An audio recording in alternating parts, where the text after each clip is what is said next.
Amém, graças a Deus. Que a graça e a paz de nosso Senhor e Salvador Jesus Cristo sejam com todos nós aqui no grupo, reunido nesta manhã, com você que está me vendo, vai me ver, certos de que somos sempre abençoados e guardados por Deus mediante sua graça e a sua paz em nosso coração.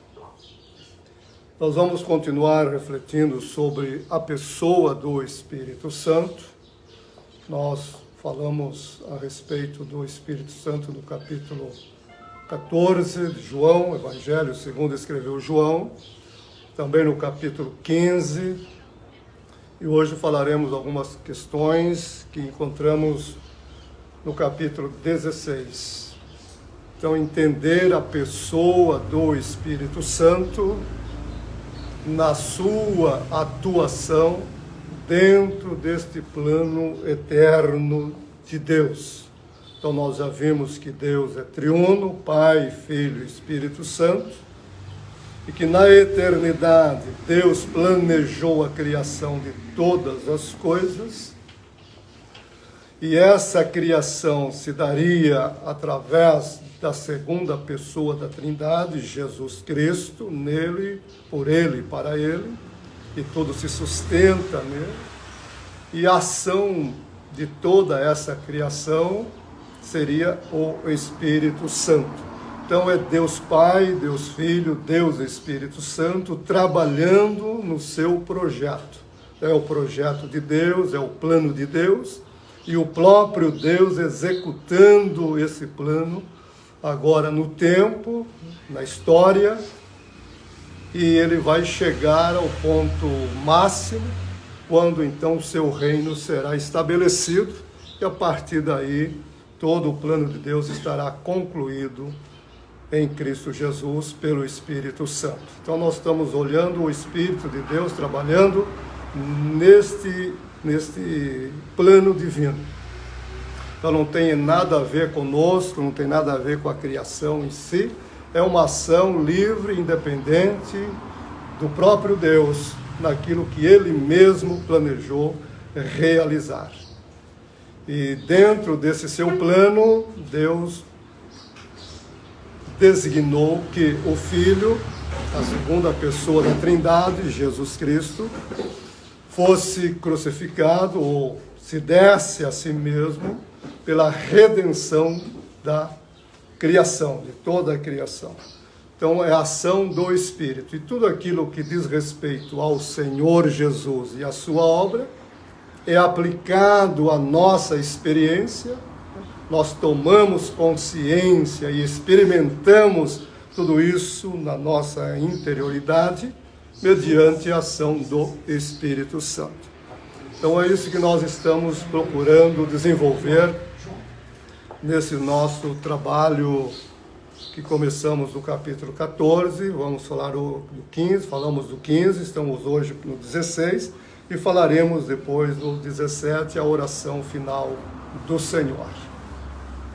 E aqui no capítulo 16 eu quero tomar um versículo e depois a gente vai pontuar algumas realidades dentro desse capítulo. Então nós vamos ler no capítulo 16 o verso de número 7. Capítulo 16 de João, verso 7. Nesse versículo nós ouvimos o Senhor dizer o seguinte aos seus discípulos lá naquele momento e a nós aqui hoje nesta manhã. Contudo, afirmo que é para o bem de vocês que eu vou. Essas são expressões do Senhor, muito interessante para que a gente entenda tudo que está dentro desse capítulo. Contudo, afirmo que é para o bem de vocês que eu vou para o Pai, vou voltar para o Pai. Se eu não for, o Consolador não virá para vocês, mas se eu for, eu o enviarei. Se eu não for, o Consolador, o outro Consolador, que lá no capítulo 14 ele diz que rogaria ao Pai, pediria ao Pai, capítulo 15 diz que o enviaria, né? E aqui ele diz que ele voltando para o Pai, esse Consolador será enviado por ele e pelo Pai aos seus discípulos. E o que no primeiro momento para nós aqui é importante é o que ele diz que é vantajoso para vocês, né? É para o bem de vocês. É melhor para vocês que eu volte para o Pai. Com isso, o Senhor Jesus vai mostrar a importância da vinda do Espírito Santo para os seus discípulos.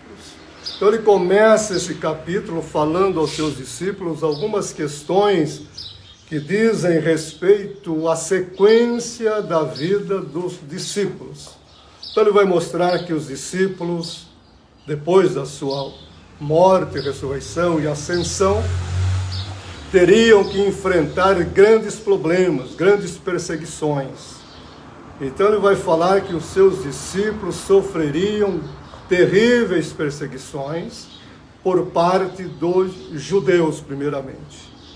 Os judeus os expulsariam da sinagoga, que era algo terrível para um judeu ser expulso da sinagoga. Ele perdia, nesse caso, a sua própria identidade. Então, nenhum judeu queria ser expulso da sinagoga. E o Senhor diz ainda que eles vão matar alguns de vocês. E essa ação que eles vão promover contra vocês, aqui falando agora dos judeus, não é uma ação maldosa, não é uma ação de ódio, de violência. É uma ação do zelo que eles têm por Deus.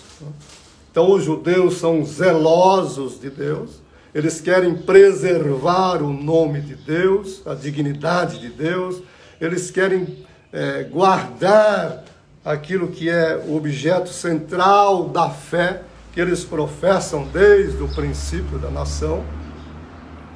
E por causa deste zelo por Deus é que eles vão perseguir vocês, porque vocês vão continuar pregando que eu sou filho de Deus, que eu sou Deus, e isso eles não vão admitir, não vão aceitar.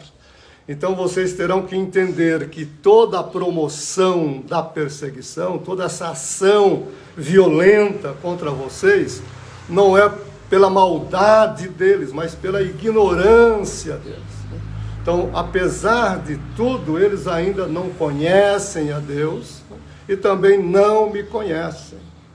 Eles ainda não sabem quem eu sou e também não sabem quem Deus é. O Deus por quem eles têm esse zelo ainda não é conhecido deles. Então veja que há uma ignorância que precisa ser considerada.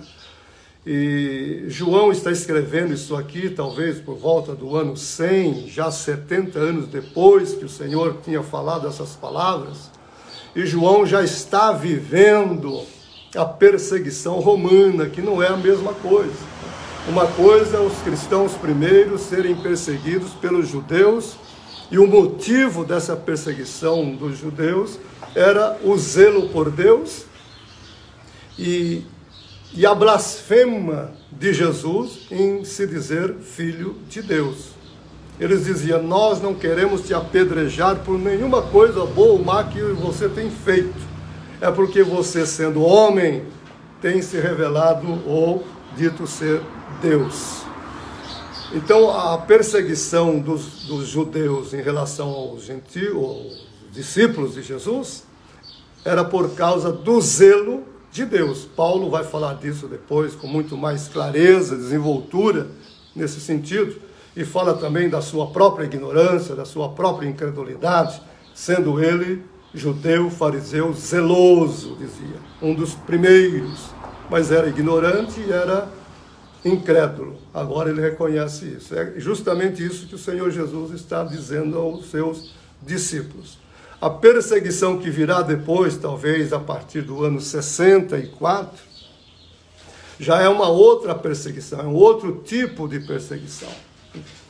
A perseguição que virá depois, começando talvez com o imperador Nero, e ela vai se dar, vai se consolidar na pessoa do próprio imperador. Então, se os cristãos acendessem uma vela para o imperador, eles não seriam perseguidos, eles seguiriam o seu caminho tranquilamente em Roma, em toda parte, sem nenhuma perseguição. Mas como eles acharam que acender uma vela para o imperador seria negação de Jesus, ou do Cristo, como Filho de Deus, eles se recusaram a fazer isso. E por não acender uma vela ao imperador, eles foram perseguidos. Então, se eles queimassem qualquer incenso ao imperador, Jesus Cristo seria recebido pelo imperador e pelos romanos como mais um Deus, porque os romanos eram politeístas, eles não tinham problemas com deuses, eles adotavam todos os deuses das nações que eram conquistadas por eles, e Jesus Cristo seria levado lá para o panteão romano e estaria lá junto com Júpiter, junto com Saturno, junto com todos aqueles deuses, sem nenhum problema. Então a perseguição dos discípulos por parte dos judeus tinha um fundamento. O fundamento era a Jesus Cristo se fazer Deus. No caso dos romanos era simplesmente orgulho, vaidade romana, ou do imperador romano. Então fazer a diferença entre essas duas perseguições é importante para que a gente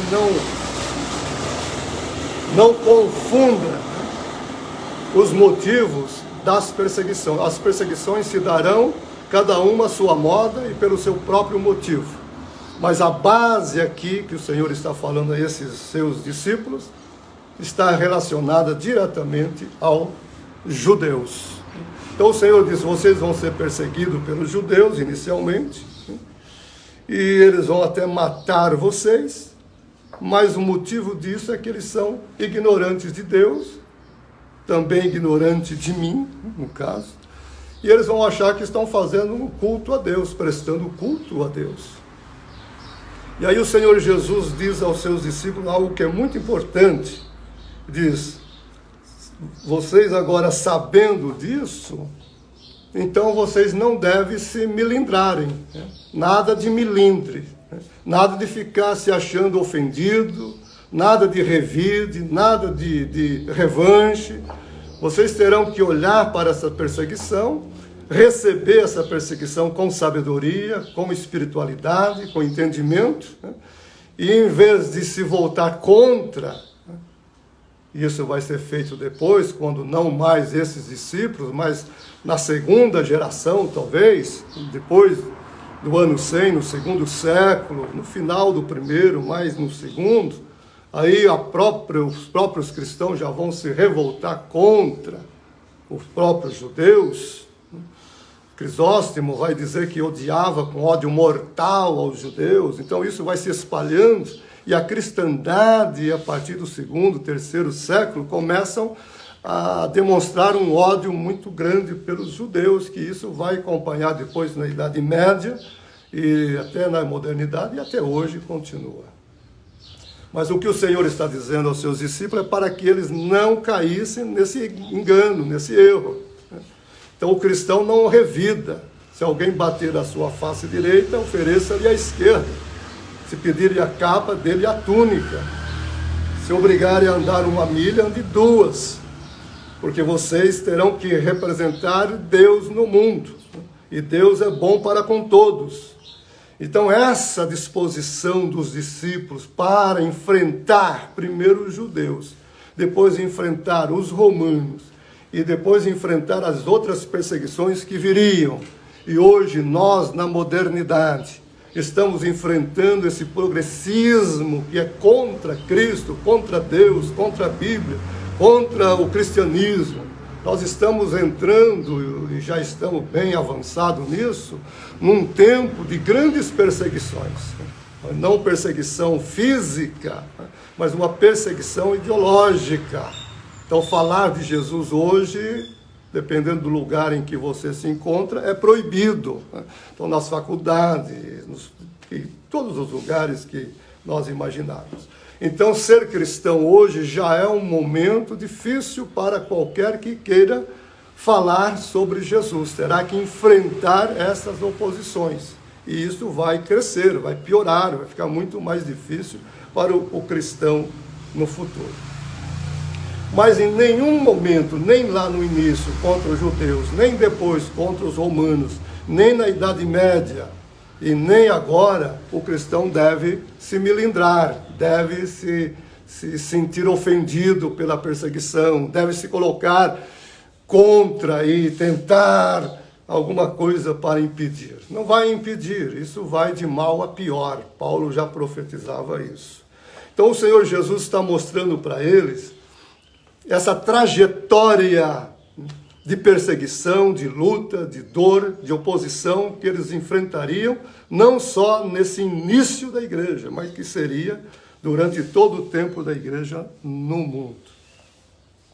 E se o Senhor Jesus estivesse fisicamente com eles, ele não poderia fazer muitas coisas por eles, porque Jesus, no seu corpo físico, estava limitado tanto quanto os seus discípulos. Então, se Jesus estava em Nazaré, ele não estava em Jerusalém. Se ele estava em Jerusalém, ele não estava em qualquer outra parte. Então, os discípulos queriam que Jesus ficasse com eles, para que eles tivessem nele a proteção, a segurança, a defesa. Mas Jesus disse, se eu ficar com vocês, eu vou estar apenas com alguns de vocês. Então é bom que eu vá, é conveniente que eu vá, é preciso que eu vá. Porque quando eu for,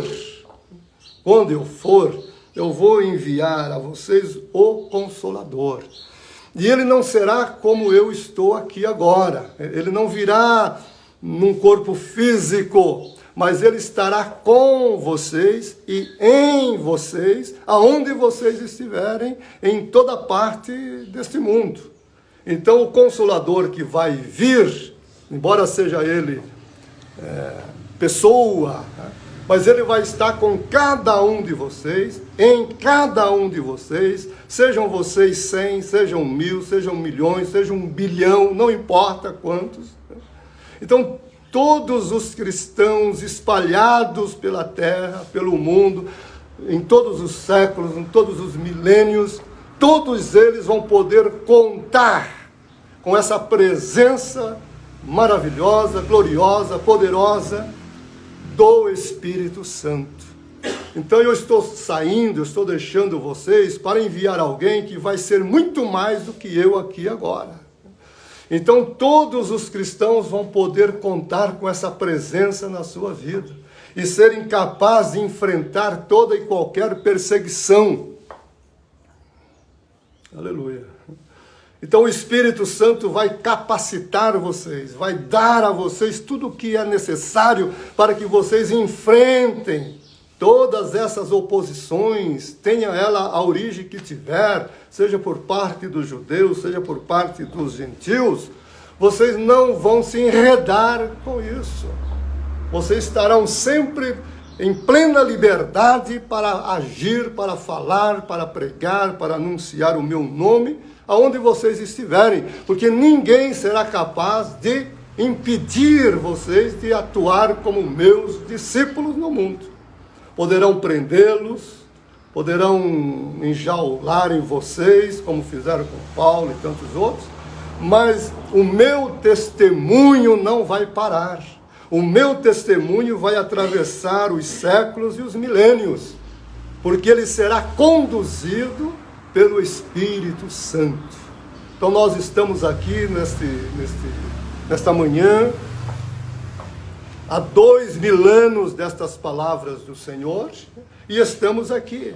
Durante esses 2000 anos, o Espírito Santo vem atuando, vem trabalhando, vem agindo poderosamente, para que nós aqui, século 21, 2000 e tantos anos, tivéssemos essa liberdade de falarmos de Jesus, testemunharmos de Jesus, anunciarmos Jesus com liberdade. Se nos prenderem, não prende a nossa liberdade. Paulo vai dizer, eu estou preso, mas a palavra não está presa. Então nós anunciamos a Cristo hoje, graças à atuação do Espírito Santo no decorrer desses 2000 anos, nesse corpo, chamado corpo de Cristo, que vem sendo construído por Ele mesmo. Então é vantajoso que eu vá. É para o bem de vocês que eu vá. Não fiquem tristes porque eu estou dizendo que vou. Nenhum de vocês pergunta para onde vou. Eu sei que vocês não perguntam porque estão chocados, estão tristes. As palavras que eu tenho falado deixaram vocês assim. Mas eu tenho essa boa nova para vocês, eu tenho essa boa notícia. O Consolador será muito mais atuante do que eu. Então, a partir do Pentecostes, quando o Espírito Santo desce sobre aqueles discípulos, ali tem início toda essa realidade posta aqui pelo Senhor, da qual nós hoje somos testemunhas, da qual nós hoje temos a experiência. Não é só o conhecimento disso, mas a experiência disso. O conhecimento disso não serve para muita coisa, só serve para nos fazer orgulhosos, vaidosos. O conhecimento, Paulo diz, o conhecimento incha, mas a experiência do Cristo em nós, do Espírito em nós, nos faz humildes, nos faz simples, mas nos faz ser cristão de fato. Então essa é a vantagem que o Senhor coloca para os seus discípulos sobre a vinda do Espírito. Então você e eu, todos nós cristãos, só somos o que somos graças ao Espírito Santo. E através de nós, o Espírito Santo estaria atuando no mundo. João gosta de usar esta palavra cosmos, né? Deus amou o cosmo de tal maneira, o cosmo vos odeia, o cosmo, não ame o cosmos. Então João, já no final do século I, essa palavra cosmos estava muito em moda, até dentro do cristianismo. Então quando João usa cosmo, ele já não está mais pensando hebraicamente, ele já está pensando no modo grego, helênico, ele já está com outras ideias na cabeça, porque seus leitores, o seu público já é outro. Então João já está escrevendo para uma igreja que não é mais aquela primeira formada por judeus, agora já é uma igreja quase totalmente grega, romana, gentílica, que já pensa diferente, que já entende as coisas diferentes. Por isso o seu evangelho começa dizendo: no princípio era o Logos, e o Logos estava com Deus, e o Logos era Deus. Então veja que ele não começa o seu evangelho falando a moda hebraica, mas já pegando os conceitos gregos de Logos, de divindade, e aplicando a realidade do Cristo, a realidade da fé cristã. Porque João já viu ali que a igreja se afastou, né, do seu início, que era apenas judaico. Então, quando ele fala cosmos, aqui a gente procura no contexto entender o que ele está querendo dizer por cosmos. Então, quando ele diz que o Espírito Santo atuaria no mundo através dos discípulos do Senhor, ele vai dar aqui algumas ações do Espírito Santo que nos são muito interessantes, que nós não as compreenderíamos se não fosse pelo próprio Espírito Santo. Então no verso 8 ele vai dizer: quando ele vier, quando o Consolador vier, quando o Espírito Santo vier para estar com vocês e em vocês, ele fará aqui inicialmente 3 coisas. Ele diz o seguinte: convencerá o mundo do pecado. Primeiro, ele convencerá o cosmos do pecado. Convencerá o cosmos da justiça. E convencerá o cosmos do juízo. Então nós temos aqui 3 situações que são próprias da revelação do Espírito Santo: o pecado, a justiça e o juízo. E o Senhor vai explicar depois, nos versos seguintes, o que significam pecado, justiça e juízo. E quando ele dá essa explicação, ele nos tira do tempo, ele nos tira do momento em que ele estava ali falando com os seus discípulos e nos mostra uma realidade anterior à criação. Ele nos transporta para aquele momento chamado conselho da vontade de Deus, e mostra que neste conselho de Deus, todas as coisas dentro da criação já estavam definidas, decididas, resolvidas. Então nada surpreende a ação de Deus.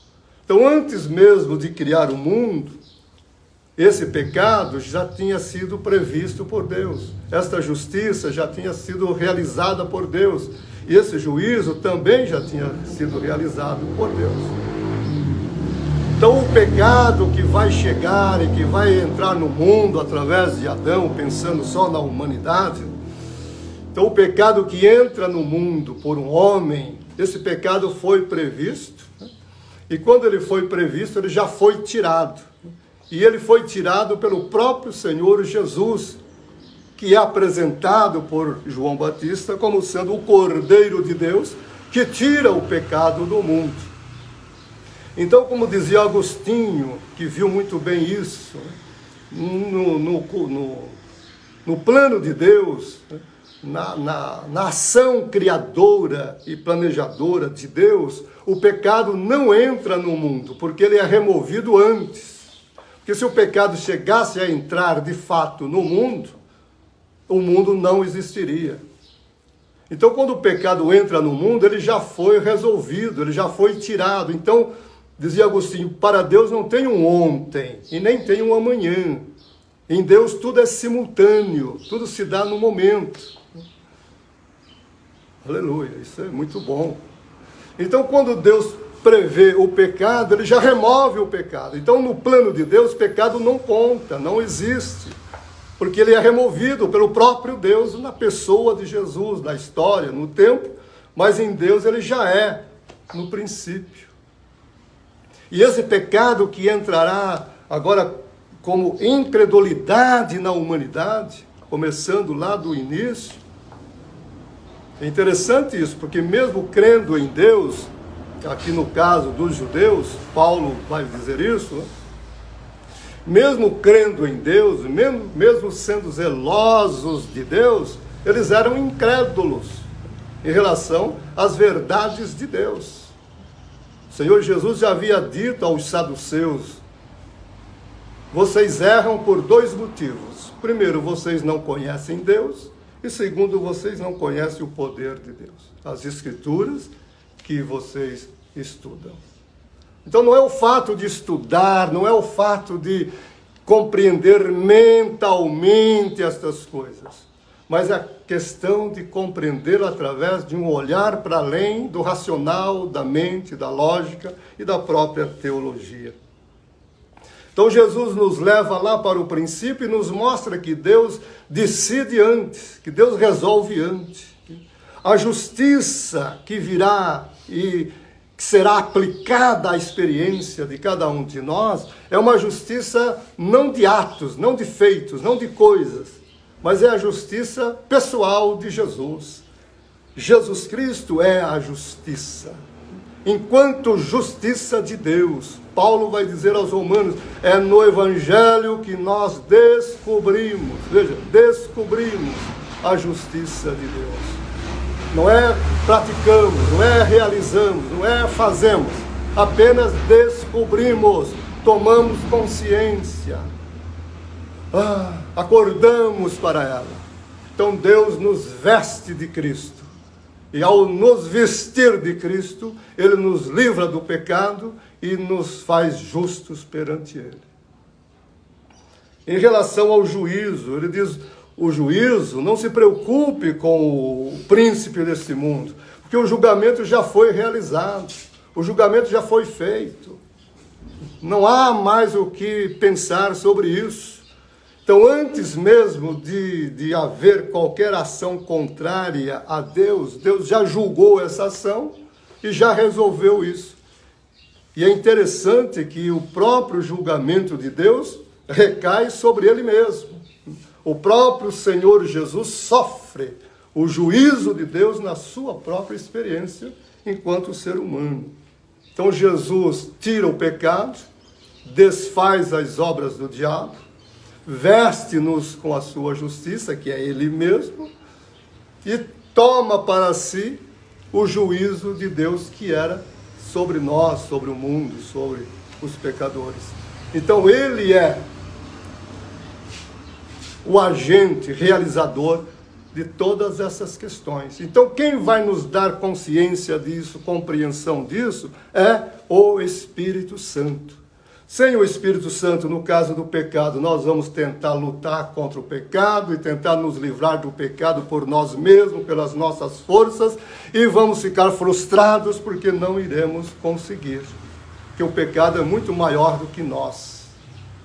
Em relação à justiça, nós vamos tentar praticar justiça, fazer justiça, viver a justiça, e não vamos conseguir, porque não se trata de justiça das relações, é a justiça de Deus, que nós jamais alcançaríamos.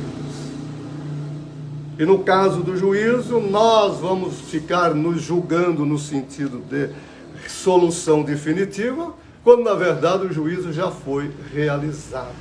Então o que o Espírito Santo faz? Ele nos convence as pessoas destas verdades.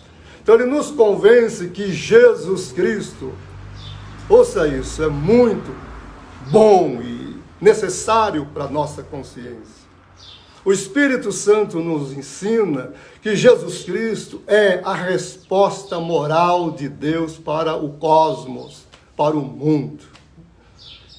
Então o mundo não tem mais que questionar Deus, não tem mais que perguntar, não tem mais que buscar resposta. Deus já deu a resposta, e essa resposta chama-se Jesus Cristo, Jesus de Nazaré, o Cristo. Então quando a pessoa crê em Jesus, isso é lindo, maravilhoso.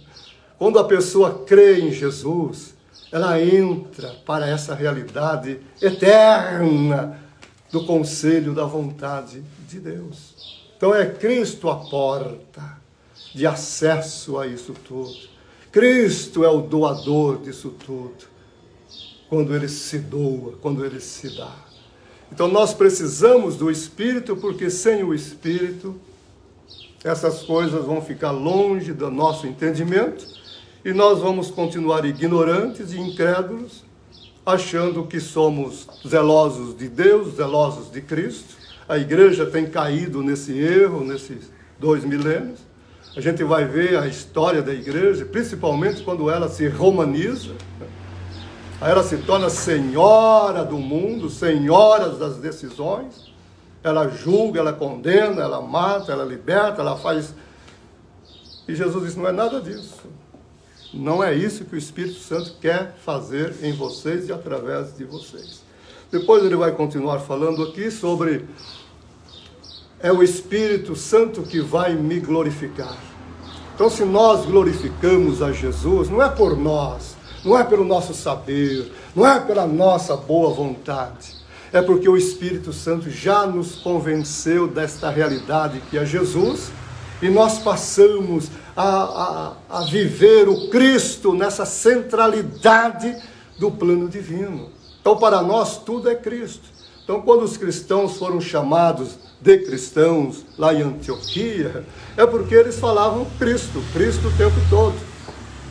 Então agora diz Paulo, para mim o viver é Cristo. Não tem mais nada, é Cristo. Cristo em nós, Cristo por nós, Cristo para nós. Então nós vivemos em função de uma pessoa, vivemos em função de Jesus Cristo, Senhor e Salvador de todos nós. Nós não vivemos em função de uma instituição organizada, seja ela qual for. Nós não vivemos em função de normas, de leis, de disciplinas. Nós não vivemos em função de obras, de caridade, seja de qual for. Nós vivemos em função de uma pessoa, Jesus de Nazaré.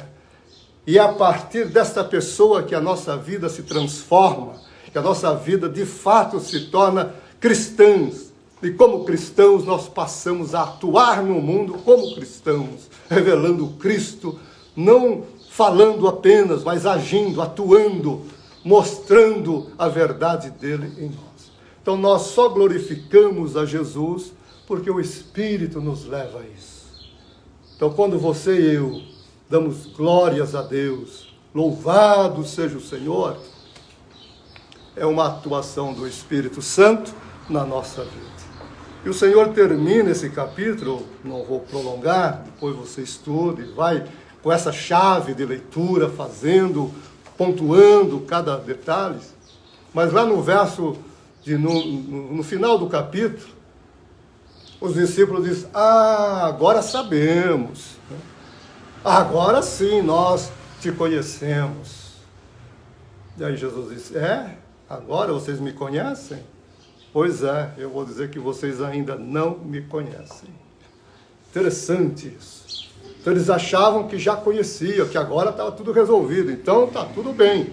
Jesus disse, não está bem, vocês ainda não me conhecem, porque amanhã, se ele está falando aqui na noite anterior à sua morte, né, mas amanhã todos vocês me abandonarão, né, todos vocês serão dispersos, cada um vai voltar para a sua casa, para os seus negócios, porque vocês ainda não me conhecem. Conhecer Jesus, Paulo vai detalhar isso lá no capítulo 3 da carta aos Filipenses. É tremendo, é maravilhoso o que ele fala ali. Quando esse conhecimento é capaz de remover de nós todas as bobagens, todas as tolices, tudo aquilo que nós valorizamos e pensamos que é alguma coisa de teologia, de conhecimento, de obras. Paulo diz, tudo isso é lixo, tudo isso é esterco, tudo isso não serve para nada diante do conhecimento de Jesus. Por isso eu prossigo. Aleluia. Por isso eu prossigo nesse conhecimento. Quanto mais dele eu conhecer, mais cristão eu sou, mais livre eu sou, mais santo eu sou, mais justo eu sou, mais vida eu tenho. Então conhecer Jesus. E aí o Senhor Jesus disse, eu tenho dito a vocês estas coisas por um motivo, ainda outro motivo, ele já mostrou alguns motivos, aqui ele vai dar um outro motivo, para que vocês tenham paz em mim, não sejam tolos, não sejam inconsequentes. A paz de vocês diz respeito à minha pessoa. Vocês terão paz em mim, não terão paz em vocês, nem nas coisas que vocês fazem, e muito menos no mundo, que ele já falou também lá no capítulo anterior. Então a paz de vocês, a vida de vocês se resolve em mim. E aí ele reforça o que ele já disse no início do capítulo. No mundo vocês terão aflições. Neste mundo, nesse cosmos no qual vocês estão, vocês aqui, discípulos meus, apóstolos, e os que virão depois, até eu voltar, vão ter aflições, muitas aflições, que o mundo é hostil ao nome de Jesus, é antagônico a Deus, então vocês não serão recebidos. E hoje eu volto a dizer, nessa pós-modernidade, nós já estamos sentindo isso muito na pele, realmente. E aí ele vai dizer assim, duas coisas que eu encerro aqui. Mas tenham bom ânimo, tenham coragem. Opa, então é só ter coragem, só ter bom ânimo, que a gente vence essas aflições. Não, não é por isso. Vocês jamais venceriam essas aflições. Vocês jamais seriam capazes de suportá-las. Tenham bom ânimo, porque eu venci. Aleluia. Tenham segurança, tenham certeza que vocês vencerão, porque eu venci. A minha vitória eu estou dando a vocês. A minha vitória é a vitória de vocês. A vitória de vocês não provém de vocês, não provém dos seus atos, da sua braveza, da sua força, da sua coragem, do seu intelecto. A vitória de vocês é uma vitória dada, outorgada. Eu me dou a vocês como vitória. Então tenham bom ânimo, porque tendo a mim, vocês já são mais que vitoriosos, vai dizer Paulo mais tarde. Mais que vitoriosos. Então tenham bom ânimo. Tudo está resolvido em Deus, por Deus e para Deus. E vocês só vão cumprir uma missão neste mundo que diz respeito a esse plano glorioso de Deus. Encerro em nome do Senhor Jesus, que isso fique gravado em nossos corações, que esses capítulos de João, esse último discurso do Senhor, seja lido, relido, muitas vezes, até que tudo isso seja introjetado no nosso espírito e nós possamos, então, glorificar a Deus, compreendendo a importância do Espírito Santo na nossa vida. Em nome de Jesus, amém e amém.